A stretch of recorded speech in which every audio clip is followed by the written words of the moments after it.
पाठशाला में प्रेम भक्ति और ज्ञान के इस मकसद में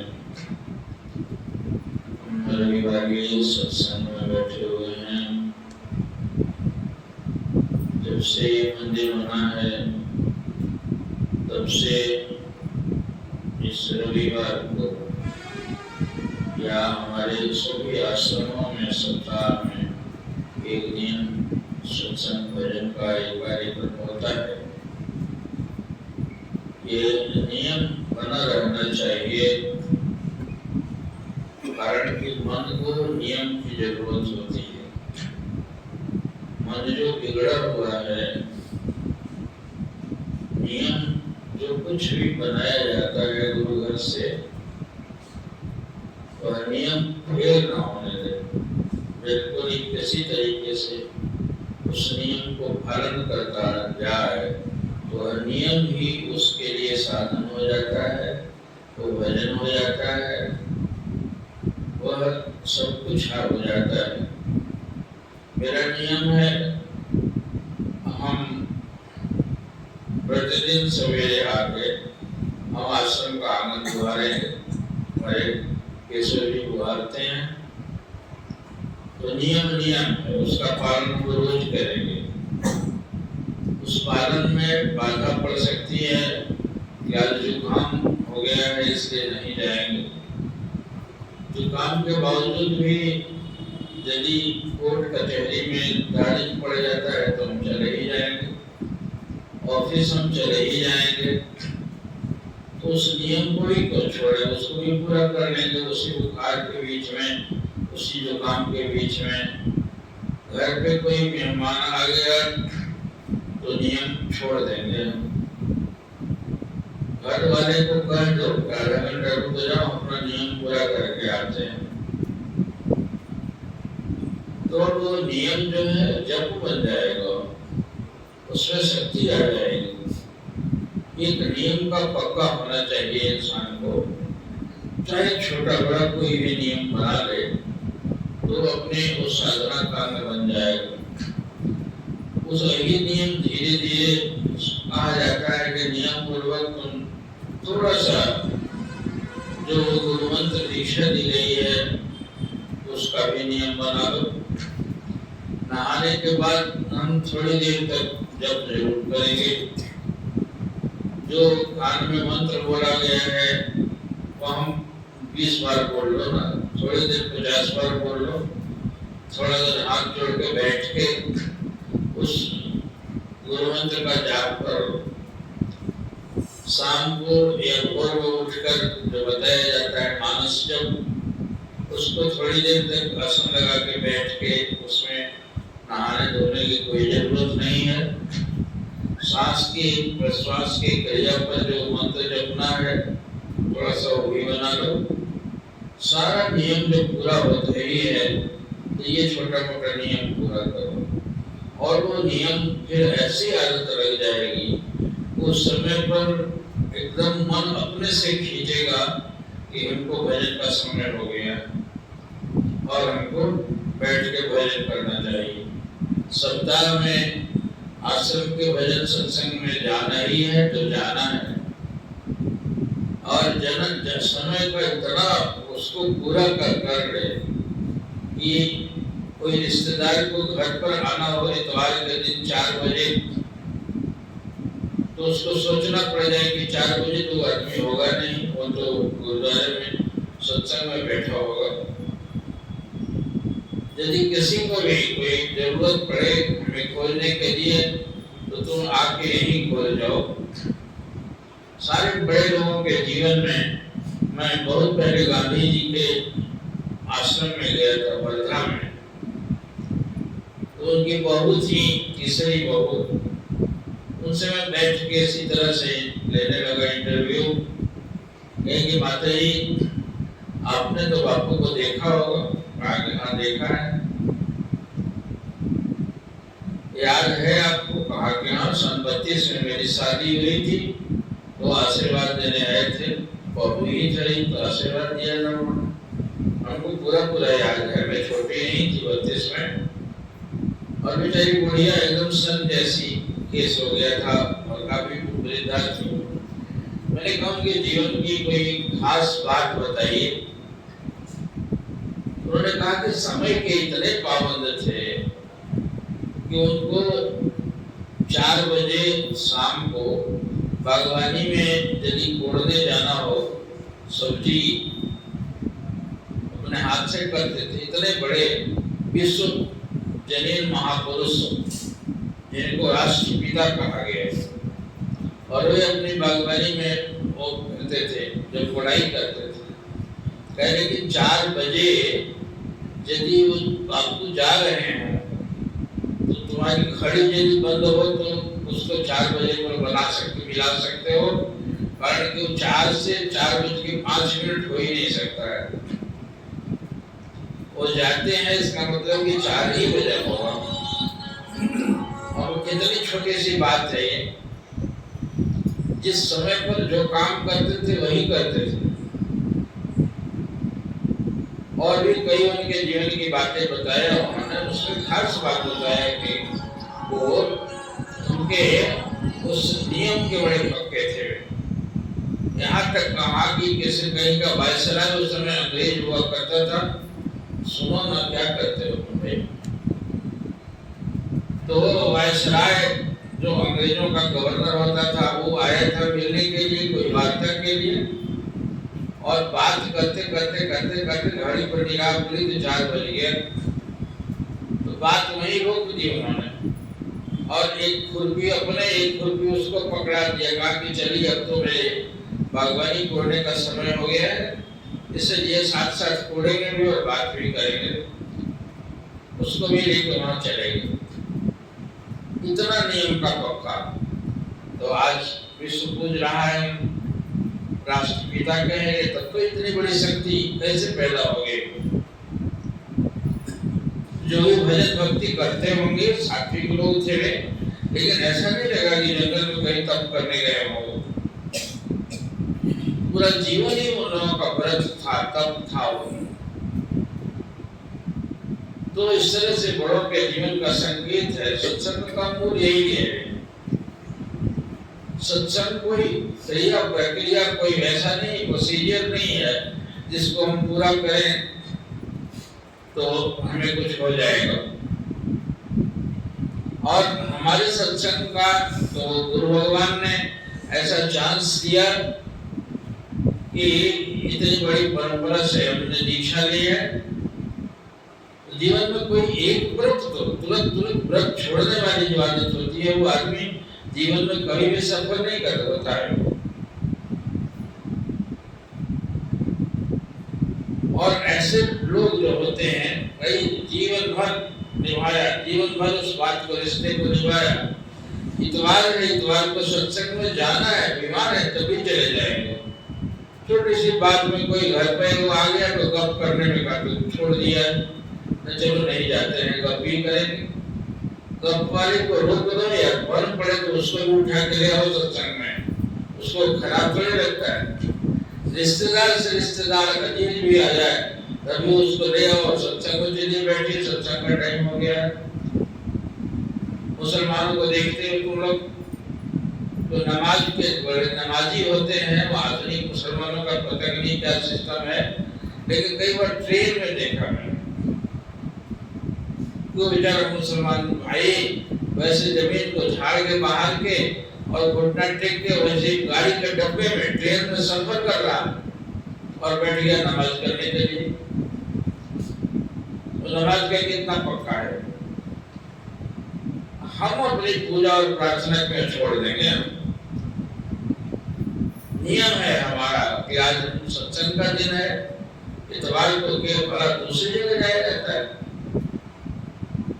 तो इस तरह से पूरा करते करते रविया की कहानी में सुनाया करता हूँ। वो मुसलमान संत थी और इतने पुराने श्रद्धालु लोग थे, अपने घर से वो काबा को दंडवती करते हुए जाती थी, जैसे अब इतना गांव रहते हैं लोग, दंडवती करते हुए जाती थी, जीवन भर जाती थी नियम पूर्वक। हज करने का कोई समय होता होगा उन लोगों का, और वो जाती थी। जाते जाते ऐसा हो गया था कि उसके घुटने और केहनी में लेट लेट के जाते जाते गड्ढा पड़ जाता है, जैसे वैसे हो गया था। तो बहुत दिनों तक 5 साल 10 साल तक उस नियम को निभाया उसने। एक समय आ जाता है, शरीर अस्वस्थ था, बेचारी बुढ़िया बीमार थी, जाने लायक नहीं थी, तो घर पर ही रह गई।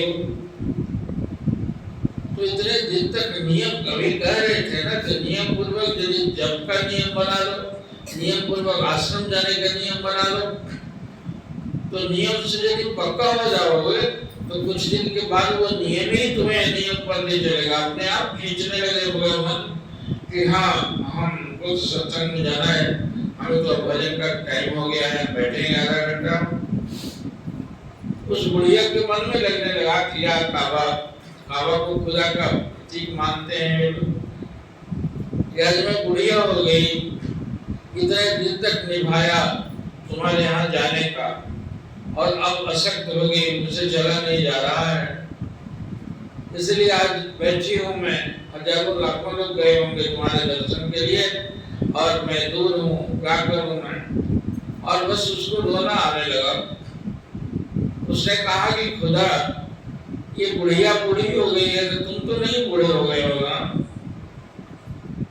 मुझसे नहीं चला जाता है, तुम्हारे तो 1000 पाँव हैं, तुम तो चल ही सकते हो, तो क्या बुढ़िया की टेक नहीं रखोगे, मुझे दर्शन नहीं दोगे।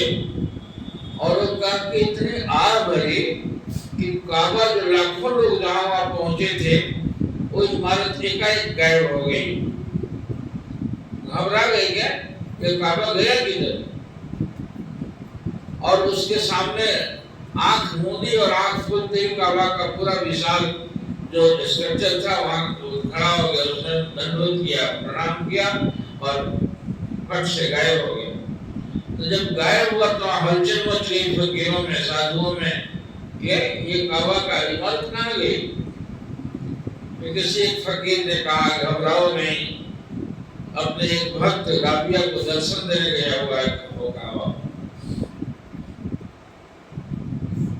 तब फकीर लोग सोचे कि बताओ जिसको दर्शन देने काबा खुद चला गया वो कितना बड़ा होगा, चल के उसका भी दर्शन करना चाहिए। और पूरी जमाती जितने थे सारे लोग वहां चले गए उसको दर्शन करने के लिए। राबिया इतनी ऊंची कोटि के संत थे वो कि पेड़ के नीचे बैठती थी तो उसके ऊपर पेड़ के जितने पक्षी थे वो सब नीचे उतर के आ जाते थे और उसके देह पर फुदकने लगते थे। कोई कंधा पर, कोई बाल नोचता था, कोई तीतर बटे, जितने भी थे ऊपर जितने पक्षी थे उसके शरीर पर नाचने लगते थे और कूदते रहते थे, सबको सहलाती रहती थी।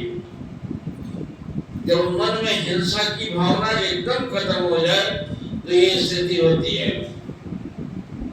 पक्षी तक को देखते हैं ऐसे करते हुए। हमारे एक बाबा थे वहां परमपुरी आश्रम में, एक टेबल पर जब उनकी रोटी खाने के लिए आए तो एक कौवा उड़ के आ जाता था और ऐसे ऐसे करते करते आजा आजा आजा करे उनके टेबल पर उछल के आ जाए और रोटी तोड़ कर खाए। और कौवा जैसा चंचल जात देखो, वो पकड़ाने वाला है बड़ा, लेकिन अब वो साधु का हृदय ऐसा था कि वहां उनके ऊपर में आके और उनके हाथ से रोटी खाता था, आके जा, और अपने भी खाते थे, उसको खिलाते भी थे।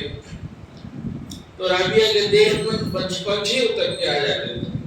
तो कोई एक मुसलमान फकीर उससे मिलने के लिए आने लगे। तो वे यहाँ अपने बैठी हुई थी और इसी बीच में फकीर वहां आए गेट पर। जैसे गेट खोला तो सारे पक्षी उड़ के ऊपर चले गए। तो ताकने लगी इधर उधर, तो देखे कि फकीर आ रहा है सामने से। सामने आके मिले, आदाब बंदगी हुआ, दोनों में बैठे। कहे कि माता कितना अच्छा लग रहा था आपके ऊपर, 50 पंछी उड़ रहे थे, से उनको भगा क्यों दिया? उनको बुलाइए ना, फिर हम भी जरा खेलेंगे। करेंगे मैं भगाया नहीं, वो अपने से भाग गई और बुलाने को नहीं आएंगी तुम्हारे रहते रहते। आगे क्या बात होगी, मैं कुछ कर थोड़े रहा हूँ। उन्होंने पूछा कि आप खा के क्या आए हो? तो उसने बताया कि मैं बटेर का मांस और रोटी खा के आ रहा हूँ। कहने लगे बताओ, तुम तो उसके जात के हिंसक हो, तो तुम्हारे रहते कैसे आए हो? बोले कि तुम्हें घर में खा के आ गया, तो उनको पता कैसे हो गया? कहा कि भगवान तो पक्षियों के अंदर में भी तो है। जितने जड़ जंगम है, जितने जीव हैं, जीव जंतु हैं, सबके भीतर में परमात्मा है। इसलिए हित अनहित पशु पक्षी भी जाना, पशु पक्षी भी जानता है कि हमारा हित है। वो जानते हैं कि रविया हमको नहीं मारेगी, और वो जानते हैं कि हत्यारा ये तो रोज दूसरों को बटेर पकड़ के खाता है, इसलिए उड़ गई। तो ऐसा हृदय जो है भक्ति से, प्रेम से, साधना से और किया जाता है। कोई आदमी को कोई साधना ऐसी नहीं होती कि हम आकाश में उड़ना शुरू कर देंगे। कोई ऐसा नहीं होता कि हम मिट्टी को छू कर तो सोना बना देंगे। ये सब लालचाने वाली बातें हैं, रोज की बातें हैं। ये मेरे गुरु घर में ये नहीं बताया गया। महाराज जी ये नहीं गए कि तुम्हारे लोगों से गप्पे मारो चुपचाप, मैं तो समाधि लगाता हूँ, आकाश में जाकर ठहर जाता हूँ, मेरे को चमकारा चमकता है और मैं सुनती हमारी चढ़ जाती है, ब्रह्मांड में चले जाते हैं। ये को मेरे यहाँ नहीं सिखाया है। महाराज जी ने कहा कि तुम आदमी तो है, तुम्हारी आदमियत से गिर गए हो, तुम्हारे अंदर में पशुता आ गई है, तुम्हारे अंदर में राक्षसत्व आ गया है। तुम दूसरे से द्वेष करते हो, तुम दूसरे को देख के जलते हो, तुम दूसरे की हानि करते हो, दूसरे का हक मार के अपने खाने की आदत करते हो। ये सब हटा दो, तुम देवता बन गए। बाबा विनोबा की माता कहती है कि बेटा 3 तरह के आदमी होते हैं, एक आदमी, एक पशु और एक राक्षस दैत्य। कहते कि जो दूसरे का छीन के खाता है वह पशु है, जो खुद अपने कमाता है और अपने खाता है वह इंसान है, और जो दूसरे को खिलाता है तब खाता है वो देवता है। अब माता ने कितना अच्छा संस्कार दिया था, उनके जीवन चरित्र में आता है वो जो उनके घर के आंगन बचपन में सारी माताएं ऐसी। अब तो ये स्वार्थपरता बढ़ गई लोगों में, इससे अब ये तो घड़ी में 2 बहुएं हैं तो दोनों लड़ती रहती हैं। ये सब तो आ गया जमाने का प्रताप है। वैसे तुम्हारे गांव में यही जब आया था तो गांव घर में झोपड़ी थी, शायद पक्के का मकान एक किसी लोगों का था, वो झोपड़ी थी, फूस की थी, कच्चा था, उसमें प्रेम कितना था। सत्संग की घंटी बज जाती थी और पूरा गांव निकल के आ जाता था। मैं आज भी सुनाता हूँ, यदि के पिताजी बीमार थे, घर भर के लोग आ रहे थे, तो उन्होंने कहा ऐसी हालत में हमको ले चलो, और उनको खाट पर उठा के लाया गया इसी गिरधा के घर में और पीछे रख दिया गया उनकी चारपाई को। मैंने कहा ये बीमार आदमी को काहे को ले आ रहे हैं, कहीं को नहीं मानेंगे सत्संग में जाना है। कैसे पक्के लोग होते थे पुराने लोग, तुम्हारा सत्संग जब टके गज में छूट जाता है। हमारे गुरुद्वारे में भंडारा है, हमारे गुरुद्वारे में कोई आयोजन हो रहा है, जरा से कोई साथी का ऑफिस हो के इधर से उधर चले गए, ये क्या नियम हुआ तुम? और ऐसे कच्चे नियम से सोचते हो कि हमको कोई शक्ति आ जाए, कोई शक्ति मिल जाए। और वो आए सत्संग में, मुझे बड़ी जहां लगी, आगे पूरा काम आ जाता था। ऐसा भी मैंने सुना कि गांव में घर में ताले पड़ गए थे, किसी घर में उस समय इतना मकान पक्का मकान था नहीं, किसी घर में चोरी हो गई।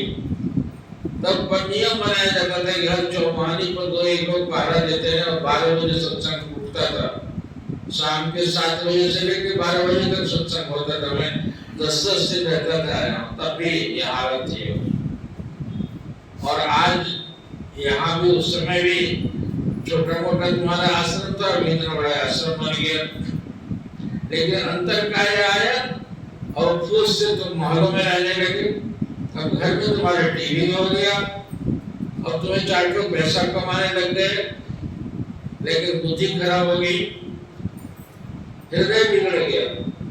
जीवन में यदि सत्संग निकल गया तो फिर बाकी क्या बचा है?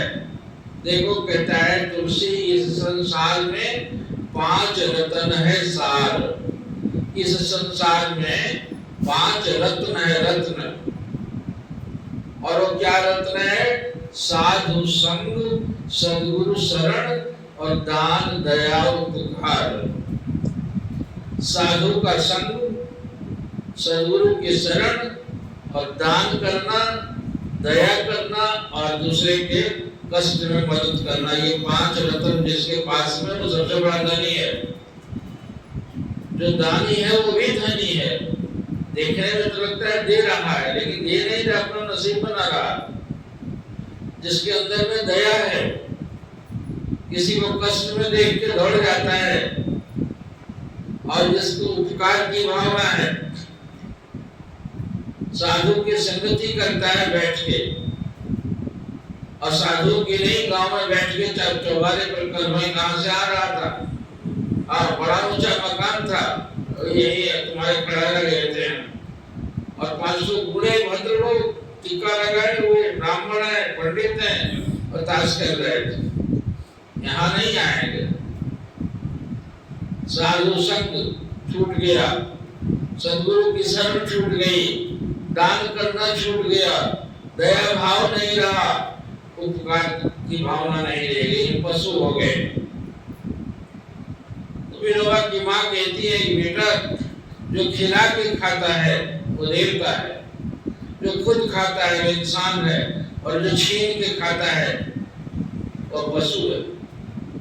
गैया बैल क्या करता है? घास रख दो यदि उनके सामने, तो उसके सामने कोई मार दो सिंह से, उसको कमजोर होगा तो भगा देगा और उसका कटेंगे खा लेगा। ऐसे भी आदमी होते हैं, झगड़ा लगा के, मुकदमाबाजी करा के, छीन के, ठग के और हड़प लेते हैं जमीन जायदाद पे। और जिनके अंदर उपकार है, दान है, दया, साधु संगति से यही आता है। तुम्हारे अंदर में दान की भावना आती है। और देखता हूँ बहुत लोग कहते हैं मेरे पास बहुत संपत्ति है, सुनते रहता हूँ सब तरह के आदमी से। सज्जन एक आके बैठे, मैं तो बड़ा भारी जमींदार था, मैं सारा आगरा गांव में रहता, और अभी भी है, ये है हमको, ये है हमको, ये है हमको, ये है हमको, नौकरी भी है, हमारे बेटा भी नौकरी में है, हमारे बेटी जो है विदेश चली गई है। सुनाते होकर आधा घंटा ये भी नहीं लगती बोलने वाले को कि मैं साधु के पास बैठा हुआ हूँ, तुम्हारे इस धन से क्या लेना देना मुझे भाई, मैं साधु हूँ, मैंने तो दुनिया का धन तो छोड़ के लात मार के मैं बाबा जी बनाऊं और मुझे अपने धन की बड़ाई सुना रहे हो तुम। और उस धन का प्रताप इतना कि आश्रम आए तो खाली हाथ आए, 2 पैसे का प्रसाद लेकर नहीं आ सकते। कब मार के चले गए, यहाँ से उठते होकर 50 रुपया नहीं डाल के आए कि परमात्मा के में 20 आदमी का खाना बन रहा है, ये लगा दीजिएगा उसमें। दया भी नहीं, दान भी नहीं, काहे तो नहीं हो गए तुम, और तुम्हारा धन क्या होगा। मैं ये कह रहा हूँ कि देखो ये बुढ़िया माई जो है हमारी, इस उम्र में कहाँ अभी चली गई बाहर, तबीयत खराब है उसकी, और एक महीना एक सेवा कर दिया आश्रम में होना, तो उसके नाती पोता सभी हैं, कमजोर हाथ से 10 आदमी का खाना बना रही, क्या उसको मिल रहा है। और तुम बड़े कहलाने वाले कि हम बहुत बड़ी संपत्ति वाले हैं, तुम सेवा नहीं कर सकते, यहाँ आके सेवा नहीं कर सकते, दान नहीं कर सकते, तुम्हारे अंदर उपकार नहीं है। ऐसे ही बिल्कुल बेकार की संपत्ति है तुम्हारी, और कल मरोगे, झगड़े होंगे संपत्तियों के लिए, बेटे बेटी लड़ेंगे, ये मेरा ये मेरा ये मेरा, जुटा लो खूब संपत्ति। तो यदि तुम्हें संपत्ति से ज्यादा है तो किसी अभावग्रस्त को थोड़ा दे दो ना। जमा करते करते क्या करोगे, कोई खाने वाला नहीं है। कई लोगों को देखते इतना धन हो गया है कि बेटा बेटी बाहर चला गया और संपत्ति इतना लेके बैठे हुए हैं, और लोग पकड़ लिया है हाथ का, खा नहीं सकते, तेल नहीं खा सकते, चीनी नहीं खा सकते, ये नहीं खा सकते, वो नहीं खा सकते, कि ये जमा क्यों करते हैं। बड़े बड़े लोग मिलते हैं, हम डॉक्टर हैं, हाँ हम तो बड़ा नपा तुला खाते हैं। क्या खाते हैं, कैलोरी नाप के खाते हैं, इतना कैलोरी है, चम्मच से लेके जरा सा इतना सा खा ले, तो उससे ज्यादा खा ही नहीं सकते। लेकिन कमाने के लिए वो डॉक्टर साहब का फीस है 1700 रुपए, न बेटा न बेटी, ये 1700 किसके लिए करते हो यार। ये भी करो ना, कभी गरीब आता है तो उसे फीस छोड़ दो, उसे मत लो। लेकिन ये तो एकदम ऐंठ के दुकान लेके बैठे हुए, सुबह से 2 बजे तक प्रैक्टिस चलता है उनका, और 1700 रुपया फीस रखे हुए खाने वाला कोई है ही नहीं। नपा तुला खाएंगे, बैलेंस खाएंगे। तो गुरु घर में, साधु के घर में तुम्हें यही सिखाया गया। मैं तो ये कहता हूँ, जब शाम को अकेले बैठा हुआ था तो मुझे उदास लग रहा था।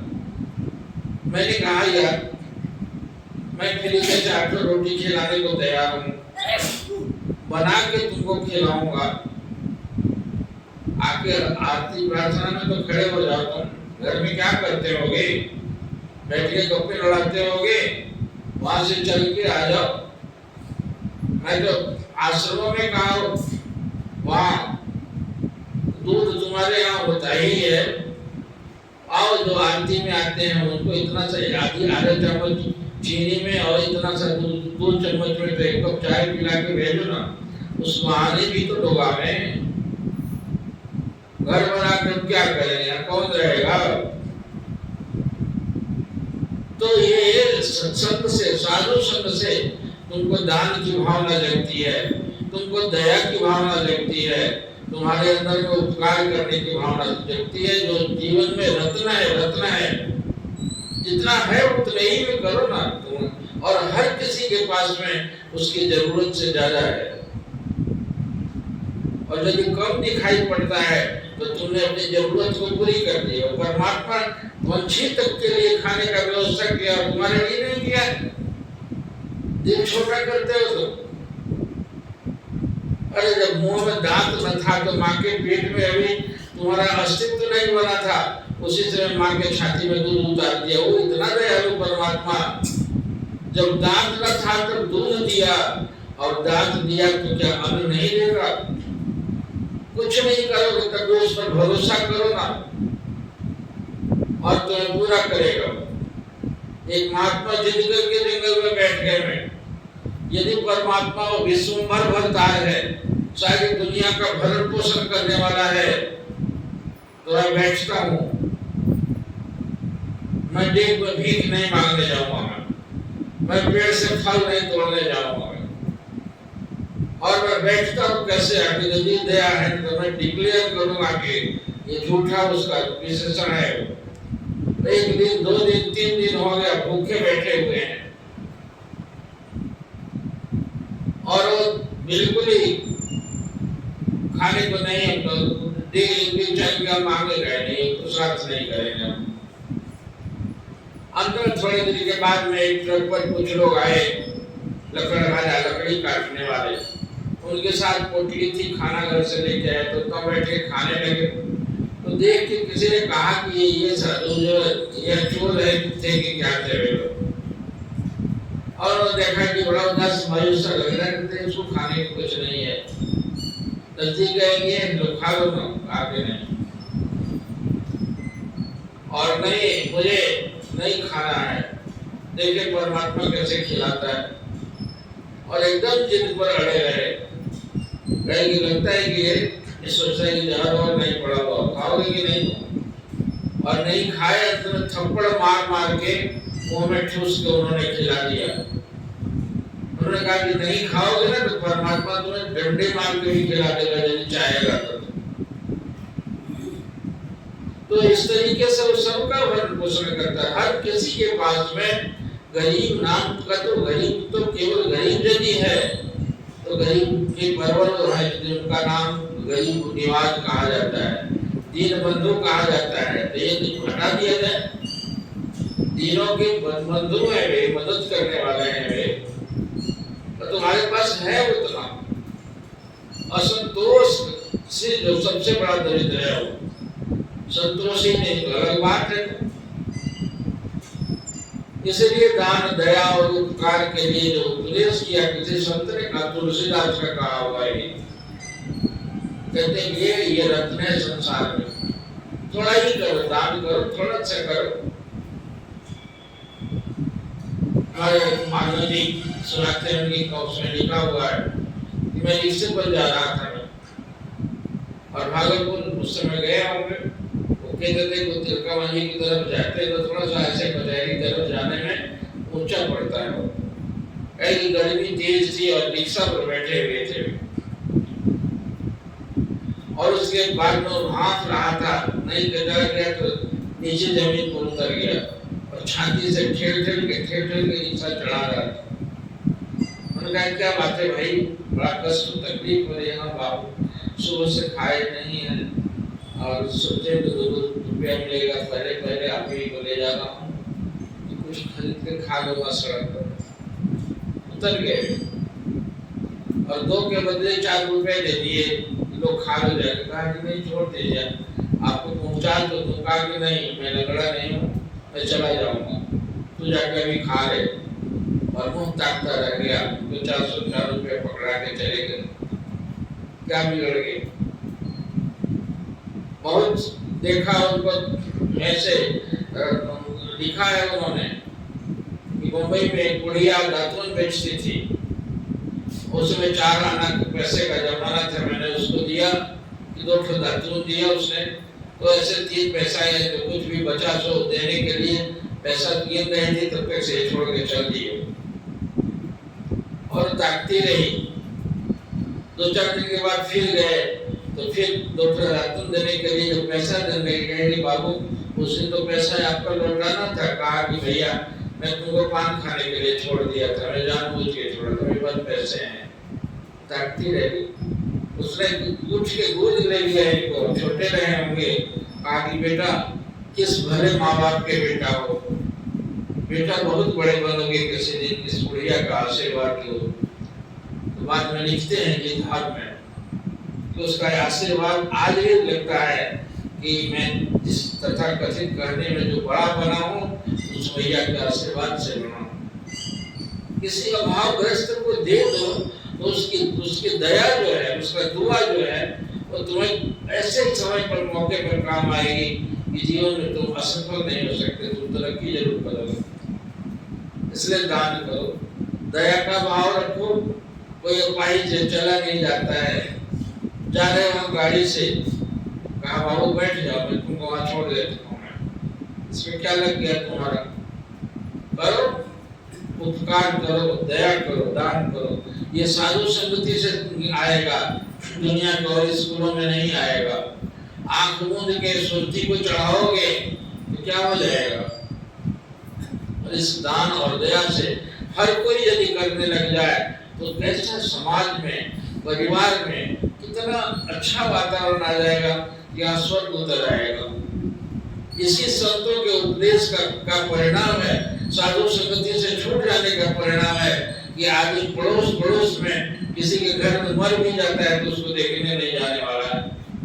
इतना में समाज व्यक्ति व्यक्ति में बट गया है, आपस में लड़ रहा है वो। और यदि संत मति को उपदेश में लावे और संतों के संग में बैठ के संतों की धारणा को अपनाना सीख ले तो आज भाई भाई क्या लड़ रहे हैं? राष्ट्र लड़ रहा है, समाज लड़ रहा है, परिवार लड़ रहा है। ये लड़ाई खत्म हो जाए।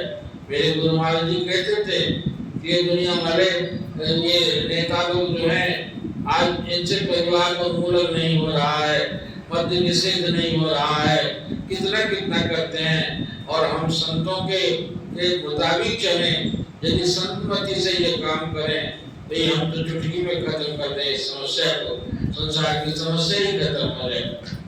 इसलिए हर स्तर पर जरूरत है एक नेक इंसान बनने के लिए। साधु की इसी पाठशाला में पढ़ने से वो अच्छा इंसान बन सकता है। और दूसरा, किसी व्यवस्था से इस समाज में सामंजस्यता, समाज में इस तरह से सौहार्द में प्रेम का वातावरण नहीं बन सकता है। तो इसको कायम करो। हैरान होता हूँ मैं देख के, मैं इस गांव में घूमा हुआ हूँ। मैं जहाँ कहीं जाता था तो 2-4-500 आदमी बैठ जाते थे। आज मैं वही हूँ और तुम वही हो। क्या बन गया बीच में? तुम्हारे पास थोड़ा सा पैसे हो गए ज्यादा, तुम्हारे पास सुख के साधन हो गए, लेकिन दूरी बढ़ गई। तेरा दिल से कुछ सिकुड़ गया, सत्संग छूट गया। इसलिए उसको पुनः लाने की जरूरत है। जब तक सेवा साधन सत्संग नहीं होगा, साधु संगति नहीं आएगी और सत्संग नहीं करोगे, तब तक से सब कुछ होने के बाद में भी रोते रहोगे। तुम्हारा दिल कलपता रहेगा, क्लेश और कलह से जूझते रहोगे।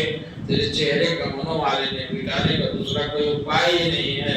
संत चरणों के धूली को सिर पर लगाने की आदत डालो और सत्संग मत कभी किसी कीमत पर मत छोड़ो। सब छूट जाए तो छूट जाए, सेवा नहीं जाए चाहे प्राण छूट जाए। नानी चाची मामी दुनिया जहां जाए, यार और दोस्त तुम सत्संग से भटकाने वाले तुम्हारे दोस्त है कि दुश्मन है? कहते हैं कि जो उस दिन मैं सुना रहा था सत्संग में, ये सुहृद मात पितु भाई, सुहृद जो प्रेमी कहलाते हैं, या जो कुछ भी माता पिता जिस रूप में सुहृद की जिंदगी में तुम्हारे अपना हो, वे अपने नहीं है, दुश्मन है जो सत्संग से छुड़ाते हो, सत्संग से दूरी बनाते हो। इस बात में तो कोई कीमत पर उसका प्रतिकार करो, तुम्हें दोष नहीं लगेगा। भगवान तुम्हारे साथ होगा और सुमति आएगी और तुम तरक्की करोगे जीवन में। तुम्हारी आत्मा खुशी रहेगी, प्रफुल्ल रहेगी। सत्संग मत छोड़ो, सत्संग करो। इतवार को सब काम छोड़ के आओ। घर में यदि मेहमान भी आए तो उसको भी उठा के कहो कि चलो सत्संग में थोड़ी देर बैठो और उसके बाद भगवान का कीर्तन करो, प्रसाद लो। एक नियम को तो कम से कम पूरा करो। यही सत्संग सार है, यही मेरे गुरु भगवान के इस पाठशाला की शिक्षा है। इसको पालन करोगे तो जीवन सुखी रहेगा। हरि ओम। सतगुरु दयालु सतगुरुदेव भगवान।